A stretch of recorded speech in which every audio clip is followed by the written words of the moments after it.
The moment Saoirse Whelan heard her name spoken from the altar, she knew the next 60 seconds would either bury her or build her. The cathedral was full. 300 guests in cream and gold, the kind of people who collected influence the way other families collected wine. Her engagement party, her night. The night Rennick Vasara was supposed to slide a ring onto her finger and tell the world she belonged to him. Instead, he was looking at her sister.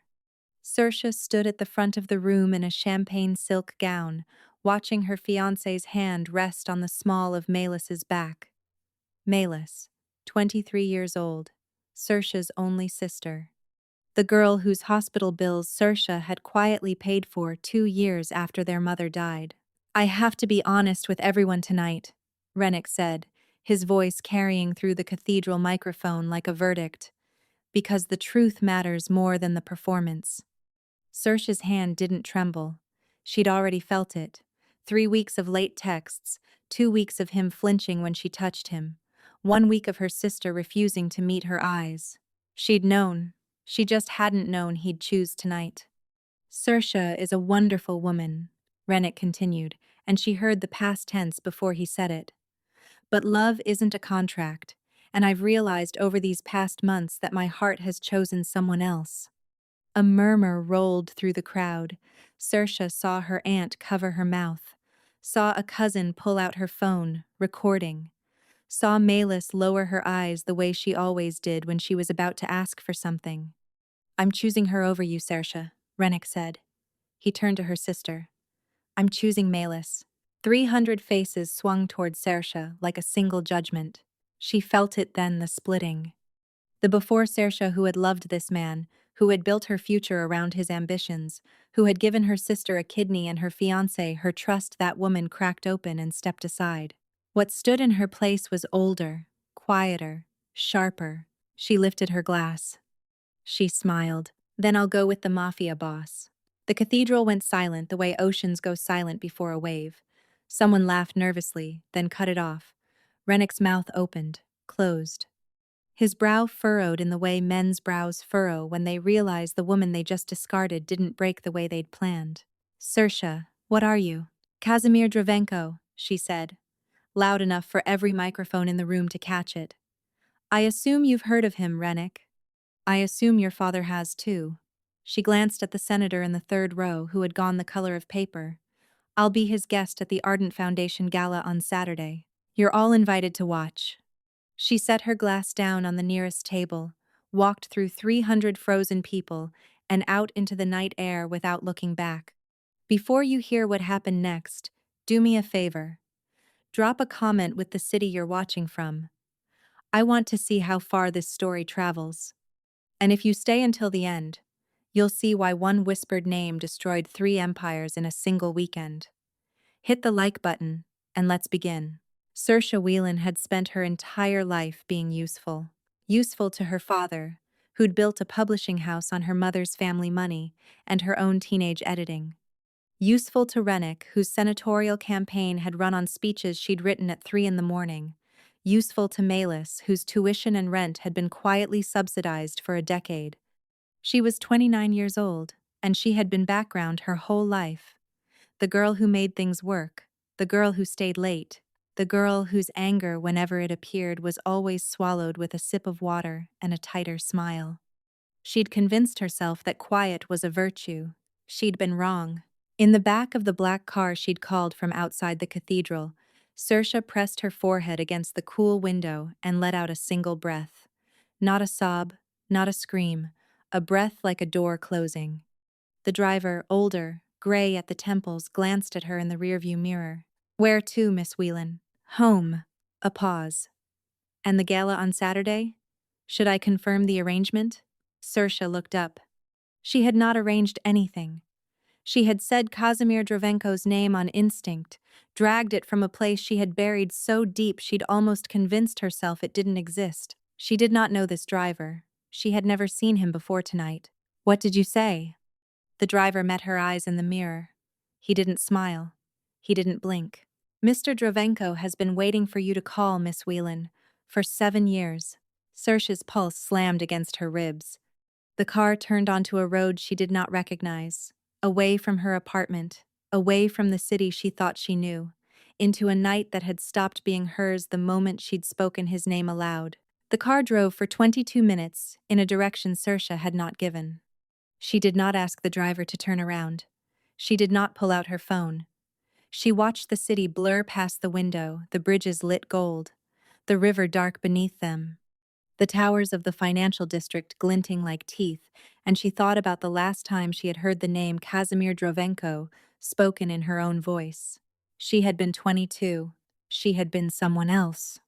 Before Rennick, before the publishing house, before her sister's first surgery and the long, slow years of becoming the family's quiet engine, Saoirse Whelan had once been a violinist. Not a hobbyist, a violinist, the kind whose teachers cried when she played. She had been admitted to the Marivel Conservatory in Vienna at 19 on a full chair. She had played a private recital for a Romanian president at 20. She had been 7 months from her first international tour when her mother collapsed in the kitchen and the doctors said the word malignant and everything Saoirse had built collapsed into a single, simpler equation. Stay. Pay the bills. Hold the family together. Sell the violin if you have to. She had sold the violin.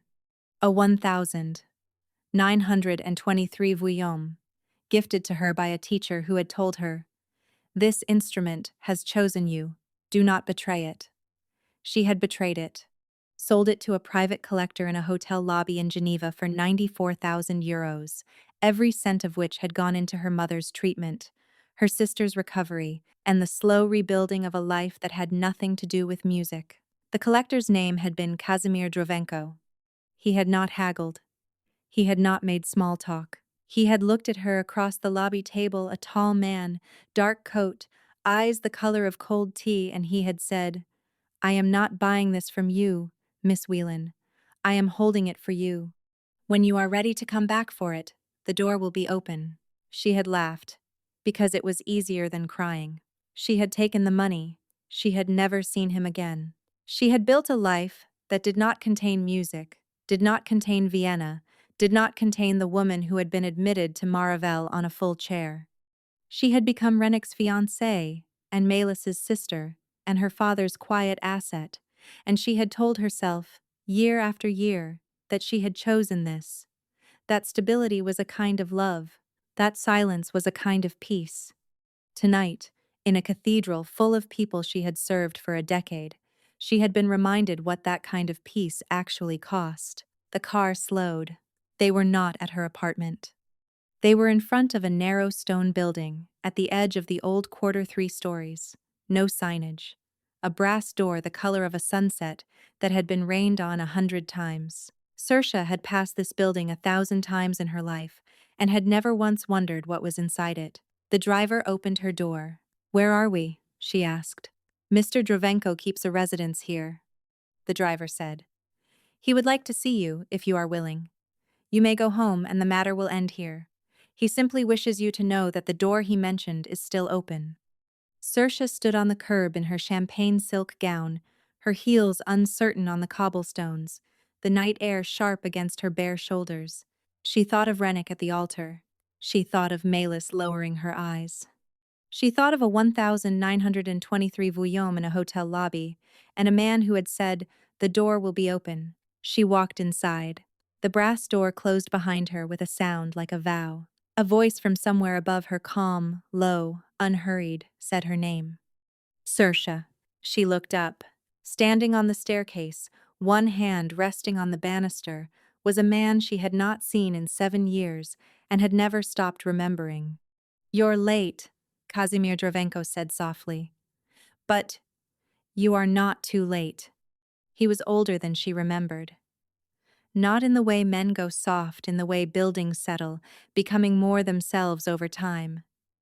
The eyes were the same, the coat was the same, the stillness was the same. Saoirse stayed in the foyer, her hand on the banister, her heart doing something complicated. "You had me followed," she said. "I had you watched," Kazimir corrected. "There is a difference. For 7 years. For 7 years, I have known where you were and what you were doing. I have not interfered. I made you a promise in Geneva, and I have kept it. The door has been open. You did not walk through it. That was your right. And tonight? He took 2 steps down the staircase. Slow. Considered. Tonight you spoke my name in a cathedral in front of a senator's son and 300 witnesses. A pause. The faintest trace of something at the corner of his mouth. I assumed you were no longer asking the door to be closed. Saoirse let out a breath that was almost a laugh. I was improvising. I know. I didn't actually. She stopped. Started again. I don't need rescuing, Mr. Dravenko. I have not offered to rescue you. Then what are you offering? He reached the bottom of the staircase.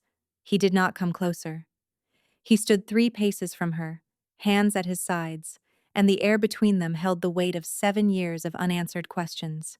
I am offering you a week, he said. Saoirse waited. Saturday is the Ardent Foundation Gala. You named it yourself, in front of the man who discarded you and the cameras that recorded him doing it.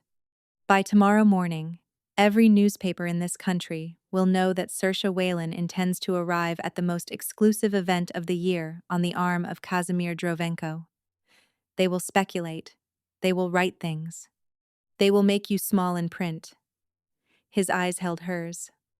I am offering you the chance to make them wrong, by being your guest, by being my equal. The word landed in the foyer like a coin dropped on marble. What does that mean? She asked. It means I do not require you to play a role. I do not require gratitude. I do not require you to pretend to be a woman who needs protection or a woman who is in love with me. You are Saoirse Whelan, who was admitted to the Maravel Conservatory at 19 and who sold a Vuillaume in a hotel lobby because her family needed her more than the world did. That woman does not require an escort. That woman requires a stage. Saoirse felt something hot and unexpected behind her eyes. She blinked it away. And what do you get out of this? That is the correct question. Answer it. Kazimir tilted his head, the way a man tilts his head at a chess move he respects. I have business at the Ardent Gala, he said. Senator Vasara, your former fiancé's father, is the chairman of the foundation board. He has spent a decade laundering political favors through it. I have spent a decade gathering proof. On Saturday, I intend to ensure that proof becomes public. I would prefer to do it with a guest on my arm, whom no one in that room can dismiss. A guest whose presence alone will tell the senator that his son's humiliation of you tonight was the most expensive mistake of his career. Saoirse stared at him. You want to use me. I want to partner with you. There is a difference.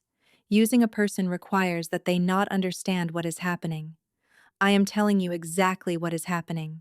You may say no, and a car will take you home, and you will never see me again. Or you may say yes, and on Saturday night you will walk into the Ardent Gala, and the world will be reminded of who you actually are. And after Saturday? After Saturday, you decide.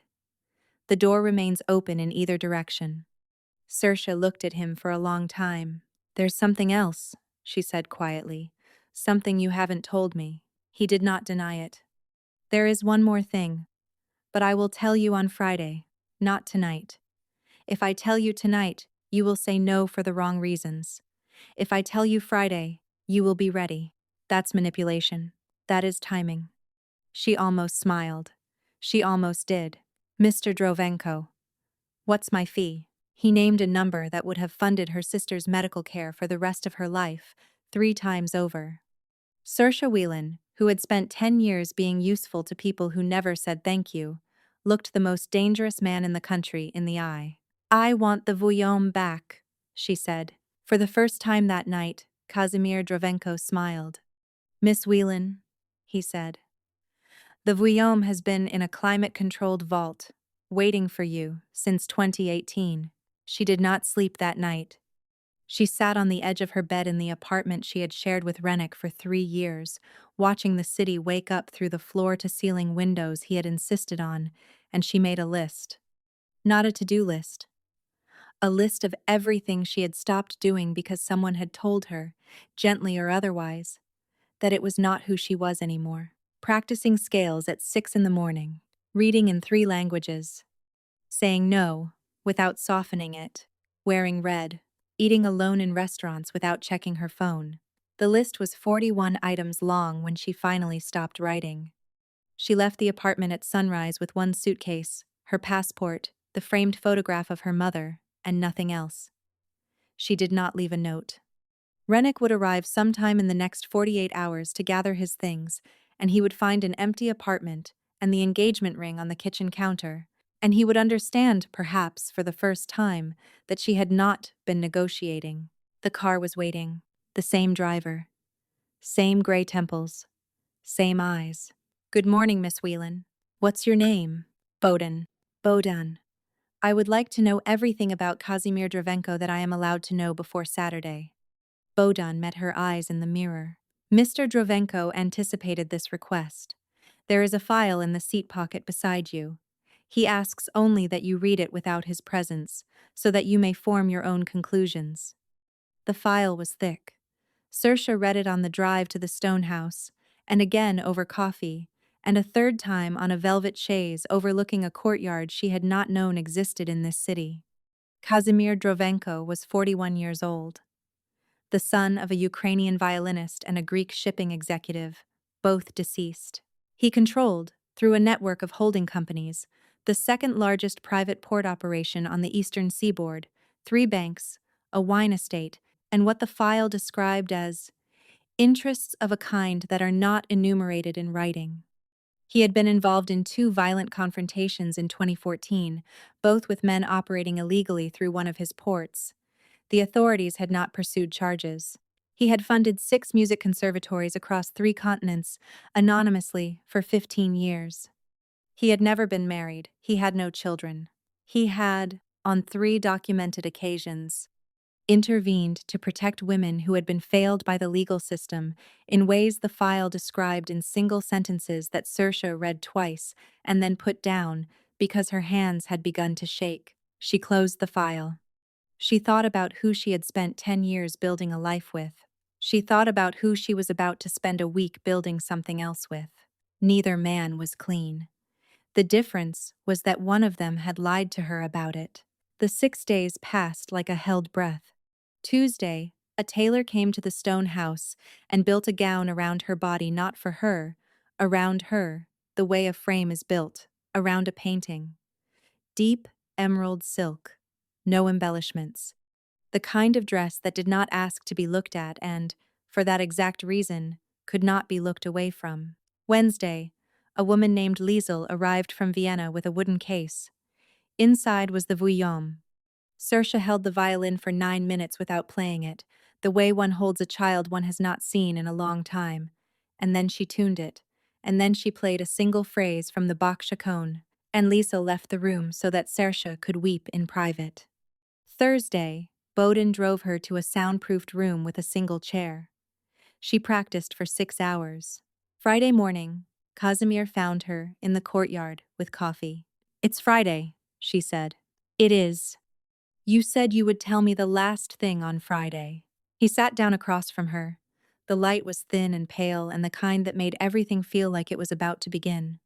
"Serge," he said quietly, "your sister Melis is not in love with Rennick Vasara. She is being blackmailed by his father." The coffee in Saoirse's hand went very still. "What?" "Senator Vasara has been blackmailing your sister for 9 months," Kazimir said.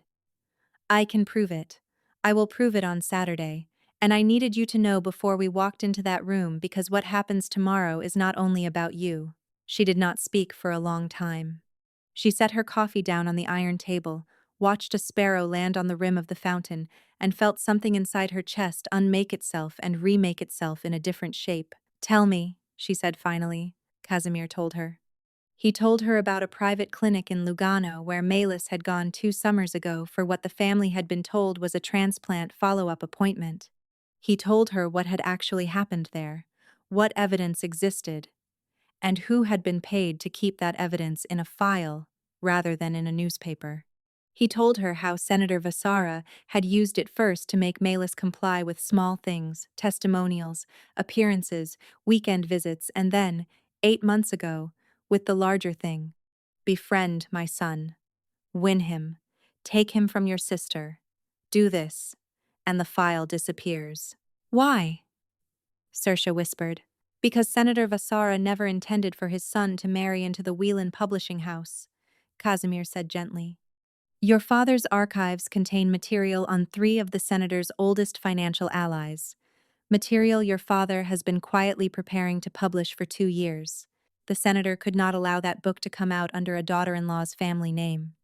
It was easier to break the engagement, and easier still to break it in a way that destroyed you publicly, so that no one would believe anything your family printed afterward. Saoirse sat in the courtyard, in the thin, pale light, and understood for the first time in her adult life that the things that had happened to her were not random. She had been a piece on a board. So had her sister. So had her father, who did not yet know that the book he had been preparing for 2 years was the reason his eldest daughter had been humiliated in a cathedral the night before. Malis didn't want to, Saoirse said. It was not a question. No. She was trying to protect me, in her own way. She made the wrong choice, but she made it under a kind of pressure most people will never face. Saoirse closed her eyes. She thought about her sister at 16, in the hospital, gray and small under fluorescent light. She thought about herself at 22, signing the surgical consent form because their father had been too undone to hold a pen. She thought about every quiet betrayal of the past 10 months, every flinch, every avoided gaze, and she understood now that her sister had not been gloating. Her sister had been drowning. Does Rennick know? Saoirse asked. No, his father has used him as cleanly as he used your sister. Rennick believes he fell in love. He is a fool, but he is not the architect. And you can prove all of this. By tomorrow night, every guest in that ballroom will have seen the proof. So will every newsroom in the country.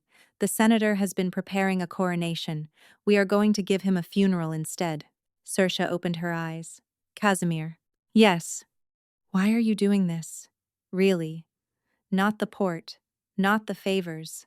Not the 7 years ago Vuillaume in a hotel lobby. Why this? He was quiet for a long moment. Because in 2018, in Geneva, he said, I sat across from a young woman who had just sold the only thing in her life that belonged entirely to her, in order to keep her family alive.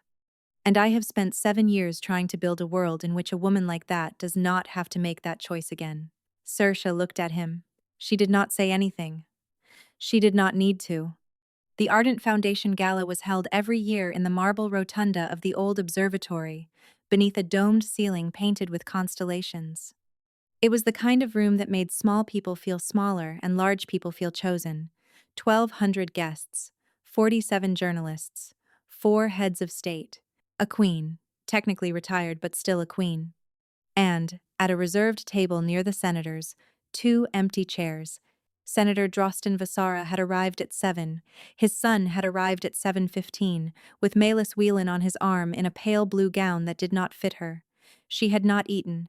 She had not spoken. She had been told that her sister would not be attending, that the rumor about Casimir Dravenko was a wounded woman's bluff. At 8:04, the doors at the top of the marble staircase opened. A hush rolled through the rotunda the way weather rolls across a valley. Saoirse Whelan stood at the top of the staircase in deep emerald silk, her hair loose, no jewelry except a single gold pin in the shape of a violin scroll at her collarbone. She wore no smile. She wore no apology. She held a small black case in her left hand. Beside her, in a charcoal suit cut so precisely it looked like a kind of architecture, stood Casimir Dravenko. He did not touch her. He did not need to. They descended the staircase together at the unhurried pace of 2 people who had decided, mutually and without discussion, that the room would wait for them. Senator Vasara, at his table, set down his glass. Rennick, at his table, went the color of a man who had just remembered something he had been trying very hard not to remember. Malis, at his table, finally looked up. Her eyes met Saoirse's across the rotunda. Saoirse nodded once. Malis began to cry, quietly, into her napkin. A photographer near the staircase raised his camera, lowered it, and raised it again. Saoirse and Casimir reached the floor of the rotunda together, and the queen turned in her chair to watch. A woman in a silver gown intercepted them. Saoirse recognized her immediately. Adrienne Calburn, old money, old cruelty. The kind of woman who had made a sport, throughout Saoirse's 20s, of asking after her violin career in the tone one uses to ask after a deceased pet. "Saoirse, darling," Adrienne said. "How brave of you to come." Saoirse smiled. Genuinely. Warmly. "Adrienne, how predictable of you to say so." A small laugh detonated somewhere behind Adrian's left shoulder. "And Mr. Dravenko," Adrian continued, recovering. "What a surprise! I don't recall seeing your name on the guest list." "You wouldn't," Casimir said pleasantly. "I am not on it. I am on the board." Adrian's mouth opened, closed. "Since when?" "Since this morning." Senator Vasara was not informed. "An oversight, I'm sure. The chairman has a great deal on his mind tonight." He inclined his head, took Saoirse lightly by the elbow the first time he had touched her all evening, and steered her past Adrian toward their table. "You're on the board," Saoirse murmured. "I bought my way on this morning. I needed the right to address the room from the dais." "You didn't tell me that part." "I am telling you now." They reached the table. Casimir pulled out her chair. Saoirse sat. She placed the black case on the floor at her feet, not under the table, beside her chair, where it could be seen. Across the rotunda, Senator Vasara was speaking urgently into the ear of his chief of staff. The chief of staff was looking at the case at Saoirse's feet. Saoirse turned to Casimir. "What's in it?" she asked, even though she knew. "What is always in it," he said. "Your reason." She unlatched the case with one hand, just enough that the candlelight caught the curl of varnished spruce inside, just enough that every guest within 30 feet of their table understood, without being told, that Saoirse Whelan had brought a violin to a gala where no violin had been scheduled to be played. A waiter passed. Champagne flutes shimmered. Saoirse picked up her glass and looked, for the first time that night, directly at Rennick. He could not hold her eyes. A bell chimed from the dais. Casimir leaned in, his voice low against Saoirse's ear. "When he finishes," he said, "you will go to the dais. You will play. And while you play, I will hand the proof to the press table. By the time you lower your bow, his career will be over." Saoirse set down her champagne.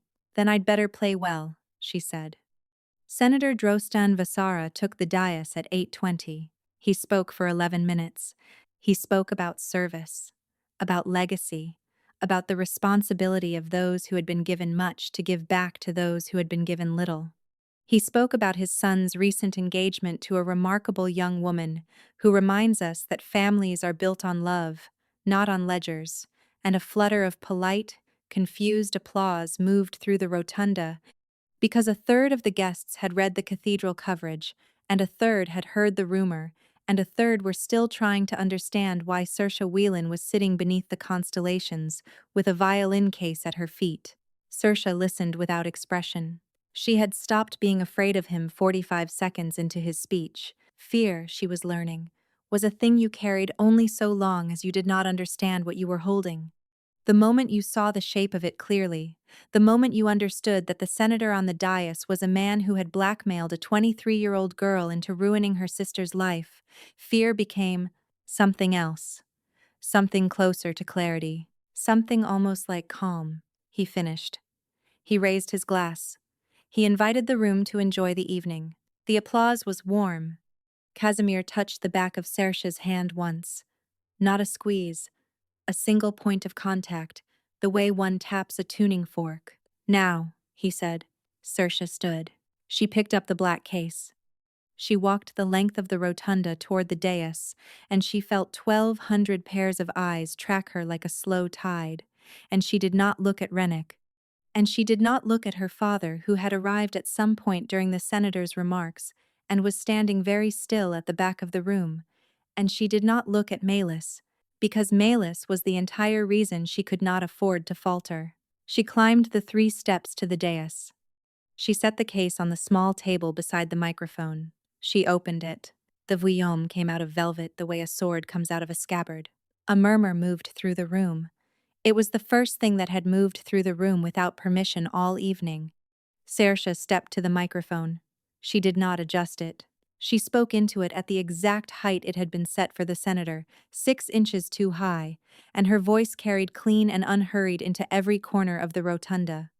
"My name is Saoirse Whelan," she said. "Some of you knew me as a fiancée.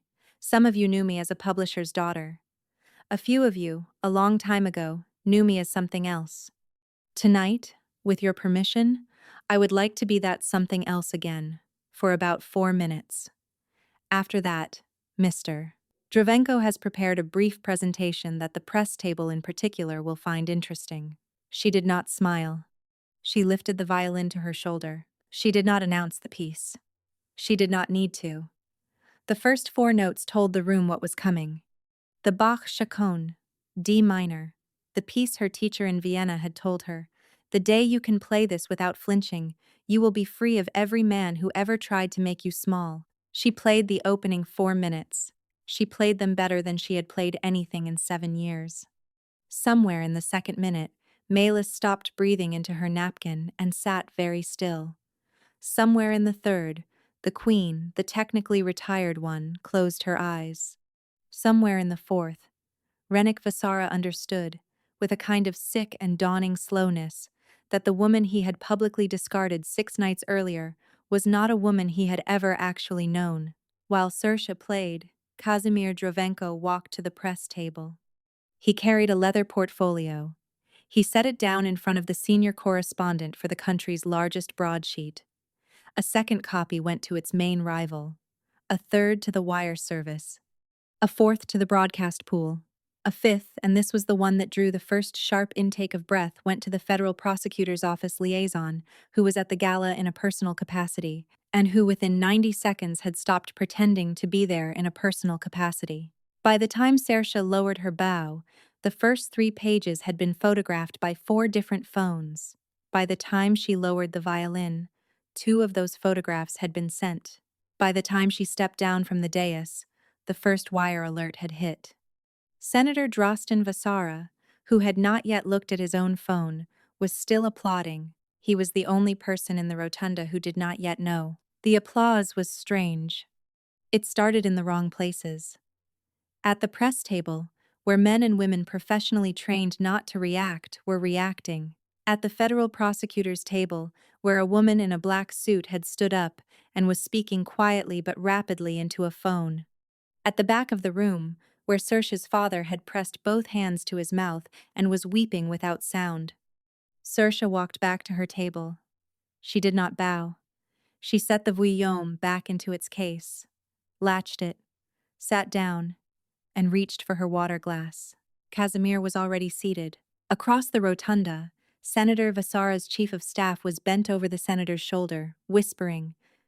The senator's expression moved through 3 stages in approximately 4 seconds: confusion, irritation, and then, as the first phone screen was tilted toward him, a stillness that Saoirse recognized, because she had worn it herself 6 nights earlier, in a cathedral.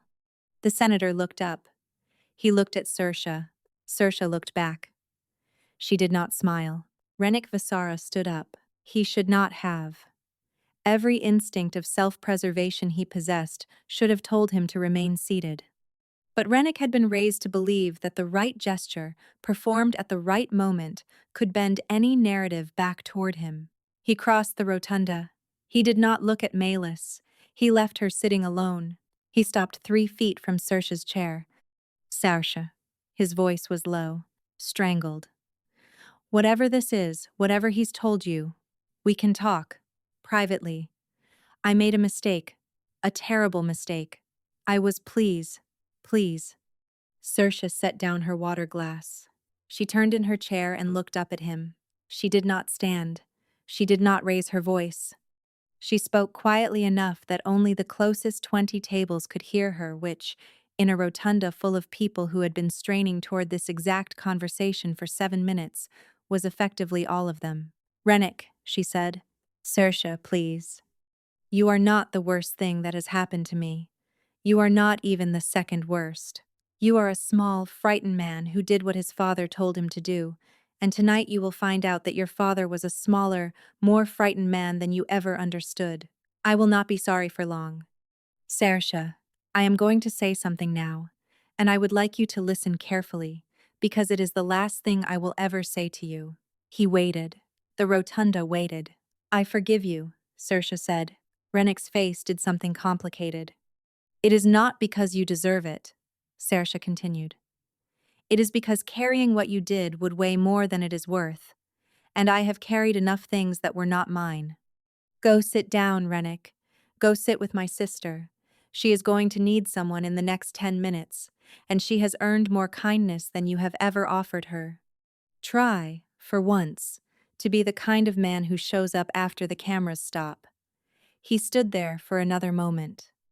Then he turned and walked back across the rotunda, and he sat down beside Melis, and he did not touch her, but he did not leave her alone either. It was, Saoirse thought, the first decent thing she had ever seen him do. It was also too late to matter. The federal prosecutor was crossing the floor now, with two colleagues, moving toward Senator Drosten Vasara's table. Adrian Calburn materialized at Saoirse's elbow. Saoirse, I had no idea. What he did to your sister, it's monstrous. Adrian. Yes? You knew what the senator was holding over my sister 8 months ago. You told 3 people at the Henley benefit in March. One of them told me last Tuesday. Please go away. Adrian went away. A woman Saoirse did not recognize approached the table next. Mid-50s, plain navy dress. No jewelry. She introduced herself as a director at a music foundation Saoirse had assumed, for a decade, would never have any reason to know her name. Miss Whelan, the woman said quietly, when you are ready, when all of this has passed, I would like to talk to you about a chair we have been holding. We never gave up on you. The door has been open in more places than one. Saoirse felt her composure crack for the first time all evening. Thank you, she said. The woman pressed a card into her hand and withdrew. Across the rotunda, Senator Drosten Vasara was being asked, very quietly and very firmly, to step into a side room. He went without protest. He went, in fact, the way men go when they have been preparing in the back of their minds for this exact walk for a very long time.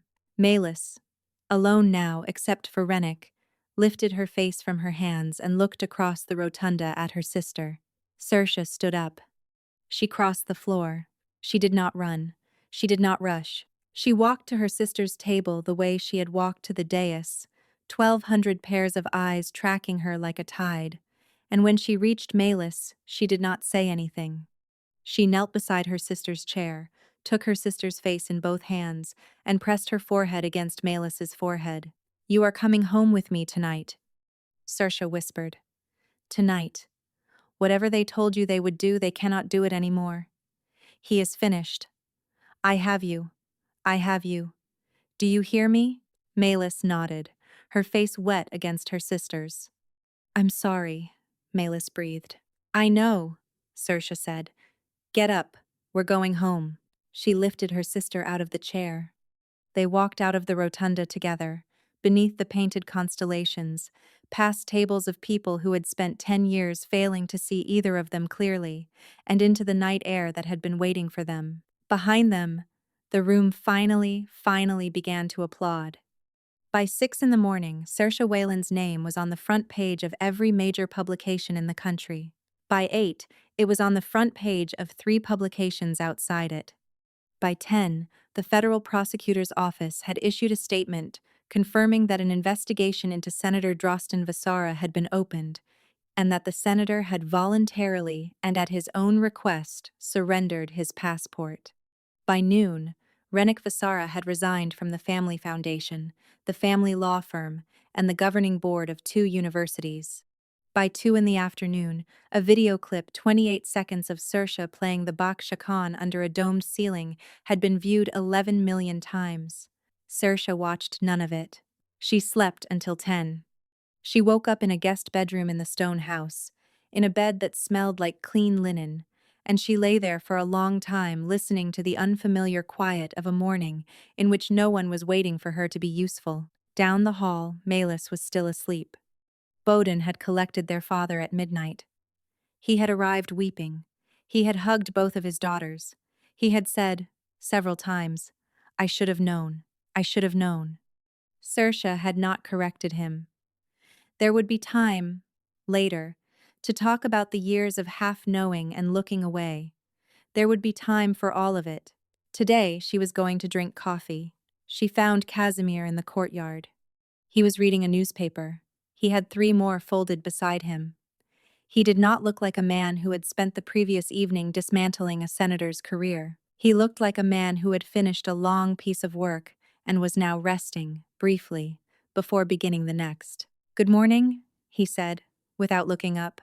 "Good morning. Your father is in the kitchen. Bodon is making him an omelette. Your sister is still asleep.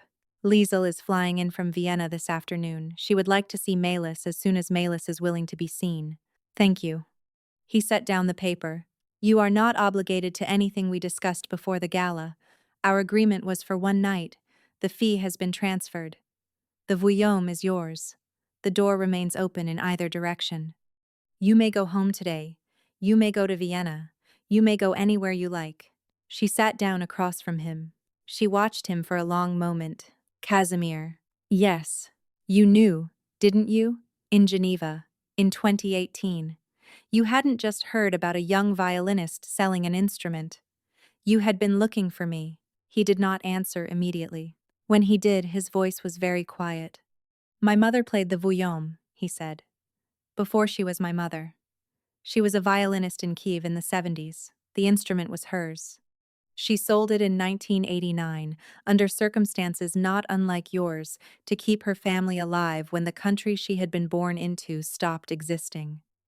I spent 20 years trying to find it. I found it in 2018, in the hands of a private collector in Lucerne, who told me he had purchased it from a young woman in Geneva earlier that year. I bought it from him that afternoon. I went looking for the young woman." Saoirse's eyes were wet. "You found her." "I found her. She was 22 years old. She had just buried her mother.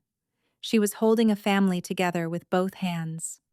I sat across from her in a hotel lobby, and I understood that the instrument was not mine to keep, that it had been hers before it was ever mine to find.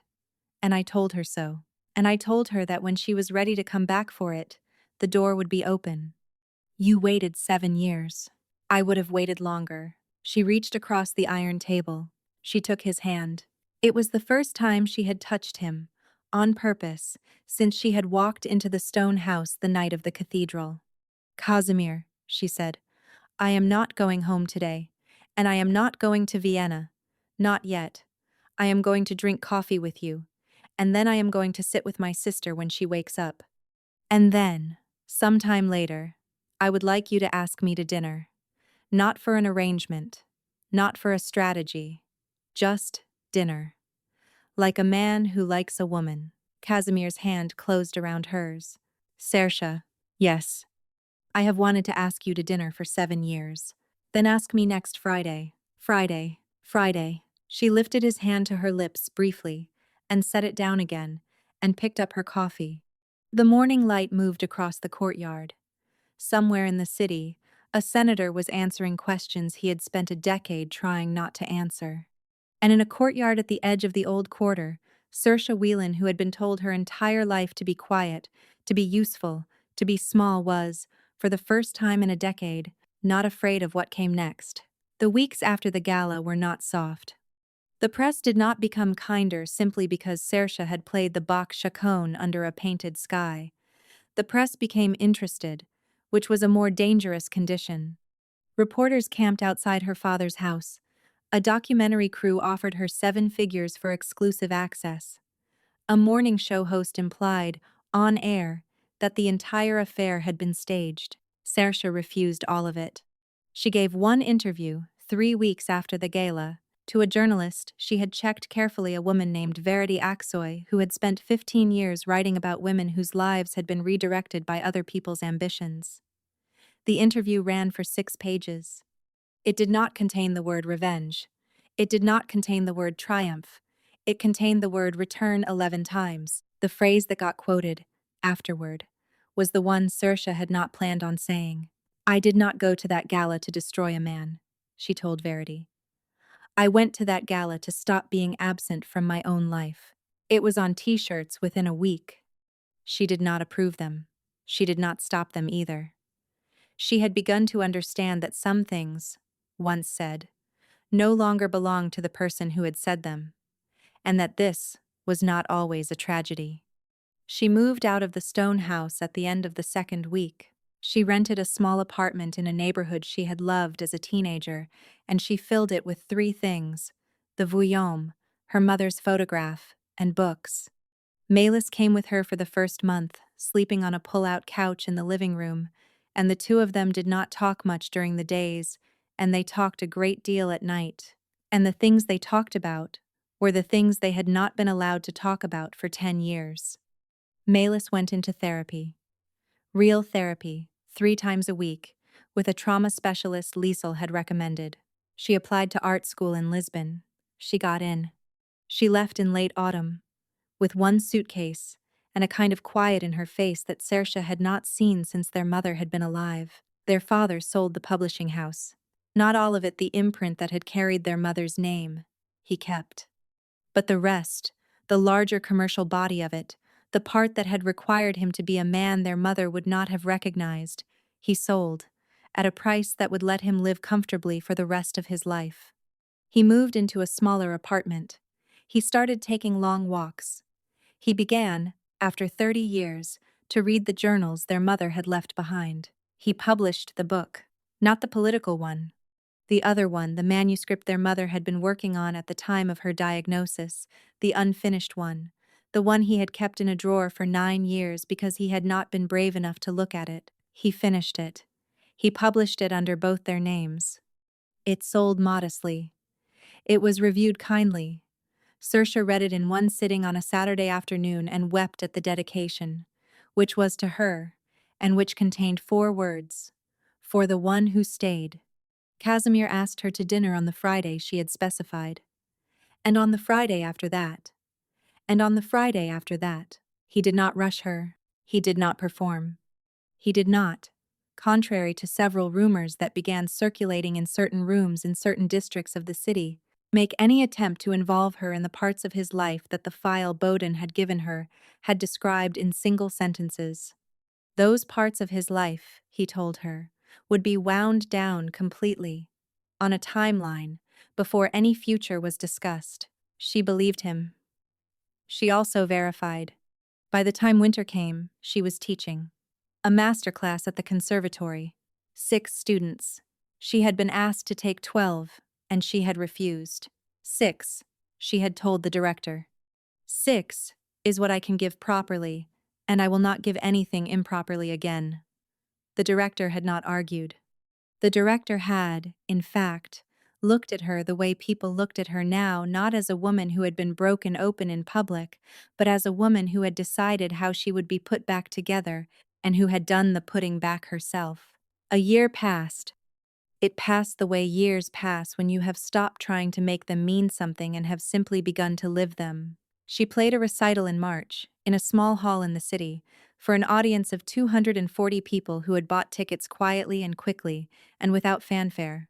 She played Bach, and she played a Romanian piece her teacher had loved, and she played, at the end, a short improvisation she had written herself, which a critic in attendance would later describe as the sound of a woman walking into a room she has been locked out of for a decade and discovering the room had been waiting for her. She played in Vienna in May. She played in Lisbon in June, where Malis sat in the 3rd row in a yellow dress and cried through the entire second movement. She did not tour. She had told her new agent that she would play 40 concerts a year, and not one more, and that anyone who could not work within that arrangement was free to find another violinist. The agent had argued briefly, and had then, sensibly, stopped arguing. Senator Drosten Vasara was sentenced in late summer. The sentence was longer than anyone had expected. He did not appeal. Rennick disappeared into a quieter life. He took a position at a small firm in a small city. Saoirse heard about him sometimes, distantly, the way one hears about the weather in a country one has decided not to visit. He had been a chapter, and he had ended. In October, Casimir asked Saoirse to walk with him. The river path, on a Sunday, with the leaves doing what leaves do in October, turning and falling and making the air smell like a thing one remembers from childhood without being able to name. He stopped at a bench they had stopped at before. He did not kneel. He had told her, months earlier, that he would not kneel, that kneeling was a gesture for men who had not done the work of being equals. She had agreed. She had told him that if he ever asked her anything important, she would prefer he ask it standing up, looking her in the eye, the way he had looked at her in a hotel lobby in Geneva. He looked at her now. Saoirse, yes. I am not going to ask you to marry me yet. I am going to ask you something else first. All right. Will you let me build a house with you? Not for you. With you. A house we choose together. A house with a room for a violin and a room for whatever your sister needs when she comes back from Lisbon, and a room for your father if he ever wants to sleep somewhere that is not his apartment. A house that is ours. And then, in a year, when we have lived in it long enough to know it, I will ask you the other question. Standing up. Looking at you. The way I should have asked you everything from the beginning. Saoirse looked at him for a long time. Casimir. Yes. Yes. He nodded once, the way a man nods whose hopes had finally, after a long time of being held very carefully, been allowed to set themselves down. They walked the rest of the river path in silence. That evening, she sat in her small apartment in the neighborhood she had loved as a teenager. The Vuillaume was on its stand by the window. Her mother's photograph was on the bookshelf, beside the dedication page of her father's book. The lamp was on, the kettle was on. The city outside was settling into its lights. She thought about a cathedral. She thought about 300 people watching her be discarded. She thought about a champagne glass raised toward a man who had thought he was ending her, and a sentence she had spoken not because she had planned it but because something inside her had finally refused to be small. Then I'll go with the mafia boss. She had not gone with him.